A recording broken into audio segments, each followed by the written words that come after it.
بھارت پاکستان پر دوبارہ جنگ مسلط کرنا چاہتا تھا۔ امریکی صدر ٹرمپ نے مودی سرکار کا خطے کے امن کو نقصان پہنچانے کا منصوبہ بے نقاب کر دیا۔ وائٹ ہاؤس میں سعودی ولی عہد محمد بن سلمان سے ملاقات کے دوران صحافیوں سے گفتگو کرتے ہوئے ٹرمپ نے بتایا کہ انہوں نے پاکستان اور بھارت کے درمیان جنگ رکوائی۔ تجارت کی بنیاد پر دنیا میں 8 جنگیں رکوائی گئی۔ دونوں ممالک اب اچھے اقدام کر رہے ہیں۔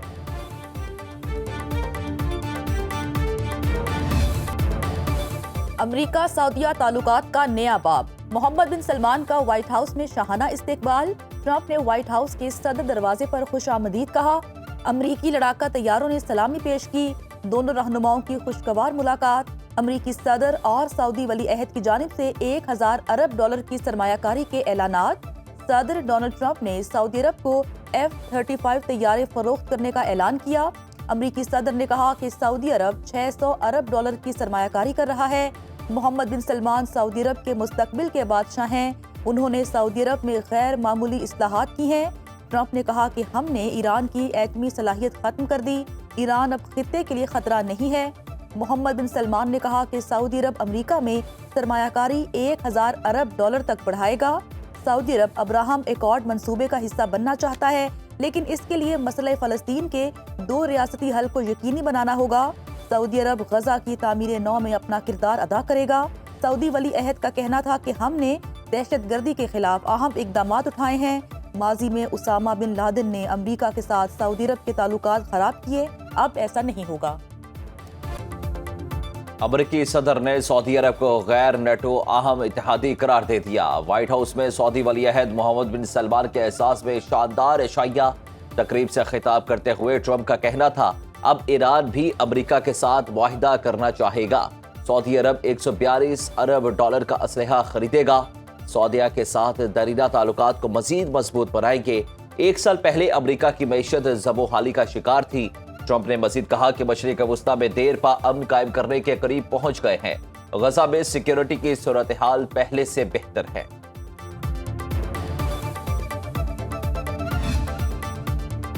امریکی صدر ڈونلڈ ٹرمپ نے سعودی عرب کے لیے دفاعی بجٹ کی منظوری دے دی۔ وائٹ ہاؤس کی جانب سے جاری بیان کے مطابق دفاعی پیکج میں سعودی عرب کو F-35 لڑاکا طیاروں کی فراہمی بھی شامل ہے۔ سعودی عرب امریکہ سے 300 ٹینک خریدے گا۔ سعودی عرب اور امریکہ کے درمیان سول نیوکلیئر معاہدے پر اتفاق، اہم شعبوں میں تعاون کے MOUs بھی طے پا گئے۔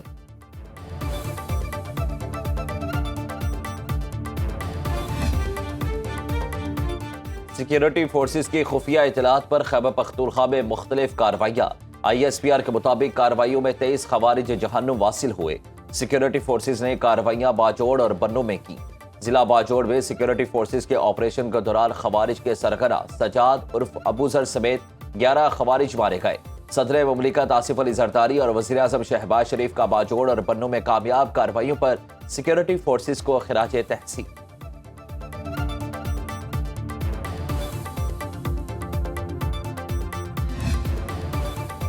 وزیر اعظم شہباز شریف سے امریکہ میں مقیم سکھ برادری کی تنظیم کے صدر جسدیپ سنگھ کی ملاقات۔ وزیر اعظم نے پاکستان آمد پر سکھ رہنما کو خوش آمدید کہا۔ شہباز شریف نے کہا کہ پاکستان میں سکھوں کے کئی مذہبی مقامات موجود ہیں جن کی دیکھ بھال کی جاتی ہے۔ ہم دنیا بھر سے پاکستان آنے والے سکھوں کو ہر ممکن سہولیات فراہم کرنے کے لیے کوشاں ہیں۔ سکھوں کو مزید بہتر سہولیات دینے کے لیے اسٹریٹجی بنا رہے ہیں۔ جسدیپ سنگھ نے شاندار میزبانی اور سکھ یاتریوں کی مہمان نوازی پر وزیر اعظم اور حکومت پاکستان کا شکریہ ادا کیا۔ ملاقات میں وفاقی وزیر قانون اعظم نذیر تارڑ اور پاکستانی نیاد امریکی کاروباری شخصیت ساجد تارڑ بھی موجود تھے۔ نائب وزیر اعظم اسحاق ڈار کی روسی صدر ولادیمیر پیوٹن سے ملاقات۔ SCO کے رکن ممالک کے حکومتی وفود بھی ملاقات میں شریک تھے۔ SCO کے تحت علاقائی اقتصادی تعاون کو مضبوط بنانے کی اہمیت پر زور دیا۔ روسی صدر نے خطے میں رابطے استحکام اور فائدہ مند ترقی کے لیے SCO کے کردار کو اجاگر کیا۔ اسحاق ڈار نے چینی وزیر اعظم لی شیانگ سے بھی ملاقات کی۔ دونوں رہنماؤں نے 2 طرفہ اور کثیر الجہتی تعاون کا جائزہ لیا۔ ترجمان دفتر خارجہ کے مطابق اسحاق ڈار نے روس کے نائب وزیر اعظم سے ملاقات کی۔ پاک روس تعلقات کا تفصیلی جائزہ لیا گیا۔ SCO اجلاس سے خطاب کرتے ہوئے اسحاق ڈار نے کہا کہ پائیدار ترقی کا انحصار امن و استحکام پر ہے۔ خطے کی خوشحالی ہمارا مشترکہ ہدف ہے۔ ترقی کے لیے علاقائی روابط، بنیادی ڈھانچے، ٹرانسپورٹ اور لاجسٹکس کی اہمیت کو نظر انداز نہیں کیا جا سکتا۔ جنگ میں شکست، آزاد کشمیر میں سازش ناکام، مودی منہ چھپاتا پھر رہا ہے۔ مودی جانتا ہے وہ جہاں بھی جائے گا دنیا کہے گی کہ پاکستان نے 7 بھارتی طیارے گرائے۔ بھارت سے جنگ کے بعد پاکستان کا معیار سب کے سامنے ہے۔ چیئرمین پاکستان پیپلز پارٹی بلاول بھٹو زرداری کا مظفر آباد میں وزیر اعظم آزاد کشمیر کی تقریب حلف برداری سے خطاب، کہا بھارتی وزیر اعظم ڈرپوک اور بزدل ہے۔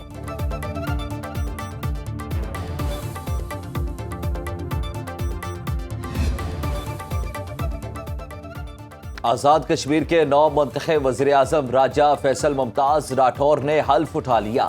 راجہ فیصل ممتاز نے اپنے پہلے خطاب میں کہا، مشکل وقت میں ذمہ داری نبھانا آسان نہیں، عوام کے ساتھ دوبارہ رشتہ جوڑنے کی ذمہ داری اٹھائی ہے۔ وزیر اعظم ہاؤس کے دروازے عوام کے لیے کھول دیں گے، پارٹی قیادت کے اعتماد پر پورا اترنے کی کوشش کروں گا۔ نو منتخب وزیر اعظم کا فوج پاکستان کو بھی خراج تحسین۔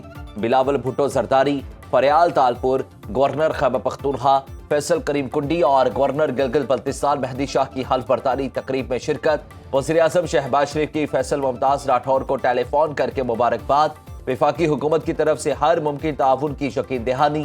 وزیر اعلیٰ سندھ مراد علی شاہ اور وزیر اطلاعات شرجیل میمن کی مبارکباد۔ 27ویں آئینی ترمیم کے خلاف اپوزیشن جماعتوں کا احتجاج، اسلام آباد پولیس نے سپریم کورٹ تک جانے سے روک دیا۔ بیرسٹر گوہر، اسد قیصر، محمود اچکزئی، علامہ راجہ ناصر عباس سمیت دیگر رہنماؤں اور پارلیمنٹیرینز کی شرکت۔ بیرسٹر گوہر نے میڈیا سے گفتگو کرتے ہوئے کہا، آئینی عدالت کے قیام کی کسی صورت حمایت نہیں کرتے۔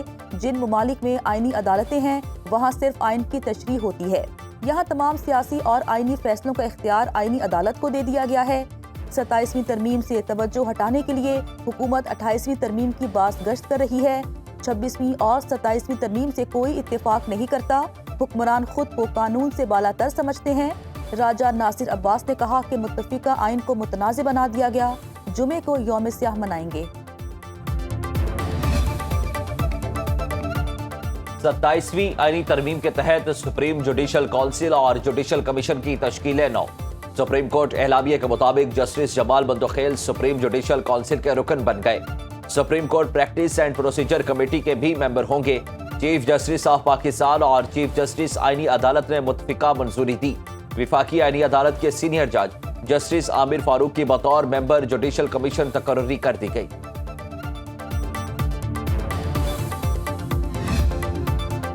کالعدم تنظیم کے عہدیداروں کے 23 ارب 40 کروڑ کے اثاثے منجمد، 92 بینک اکاؤنٹ سمیت تمام ڈیجیٹل اکاؤنٹس جیم کر دیے گئے۔ 9 فائنینسرز کے خلاف بھی مقدمات درج۔ وزیر اعلیٰ پنجاب مریم نواز کا امن و امان کی صورتحال پر اجلاس، کامبنگ آپریشن مستقل جاری رکھنے کا حکم، اسلحہ لے کر چلنے کے لیے SOPs وضع کرنے کا اصولی فیصلہ۔ باقی صوبوں میں بھی پنجاب جیسی یکساں کارروائی کے لیے وفاقی حکومت سے درخواست کرنے کا فیصلہ۔ پنجاب میں ائمہ کرام کی 82% رجسٹریشن مکمل ہونے پر اظہار اطمینان۔ وزیر اعلیٰ مریم نواز کا کہنا ہے پنجاب میں 50,000 سے زائد ائمہ کرام نے خود اپنی رجسٹریشن کر کے امن اور قانون کے ساتھ اپنے تعلق کو مضبوط کیا۔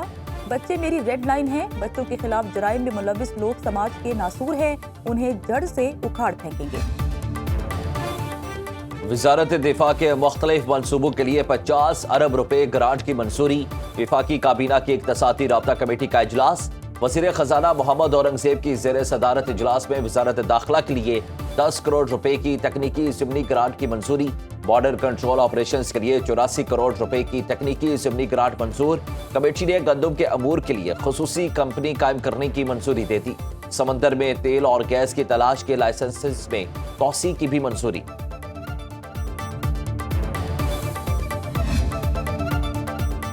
وزیر اعلیٰ خیبر پختونخوا سہیل آفریدی کی زیر صدارت اجلاس، زیر تعمیر سمال ڈیمز کی بروقت تکمیل یقینی بنانے کی ہدایت۔ اجلاس سے خطاب میں کہا کہ زرعی تحفظ کے لیے قابل کاشت اراضی میں اضافہ ضروری ہوگا۔ حکام کو عملی اقدامات کی ہدایت۔ وزیر اعلیٰ نے شہریوں کو اپنے دفتر بلایا، فردن ان کے مسائل سنے، درخواستوں پر فوری عمل درآمد کے احکامات جاری کیے۔